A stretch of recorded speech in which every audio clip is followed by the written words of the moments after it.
ഏറ്റവും അധികം കുട്ടികളെ പരീക്ഷയ്ക്കിരുത്തി 100% വിജയം നേടിയ സ്കൂളുകൾ പരിശോധിക്കുമ്പോൾ സർക്കാർ സ്കൂൾ ഗണത്തിൽ നടുവന്നൂർ ഗവൺമെൻറ് HSSൽ 600 കുട്ടികൾ 100% നേടി. ഏറ്റവും 600 കുട്ടികൾ പരീക്ഷയ്ക്കിരുന്നു, 600 കുട്ടികളും വിജയിച്ചു.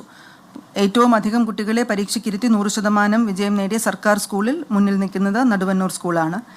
എയ്ഡഡ് സ്കൂൾ മേഖലയിൽ അത് AKN HSS കോട്ടൂർ 1356 കുട്ടികളാണ് അവിടുന്ന് പരീക്ഷ എഴുതിയത്. അൺഎയ്ഡഡ് സ്കൂൾ മേഖലയിൽ BYK റെസിഡൻഷ്യൽ കടുങ്ങത്തുംകുണ്ട് 251 കുട്ടികളാണ് പരീക്ഷയ്ക്ക് ഇരുന്നത്. ഇവിടെ എല്ലാ കുട്ടികളും പരീക്ഷ വിജയിച്ചു. BYK residential HS കടുങ്ങത്തുംകുണ്ട്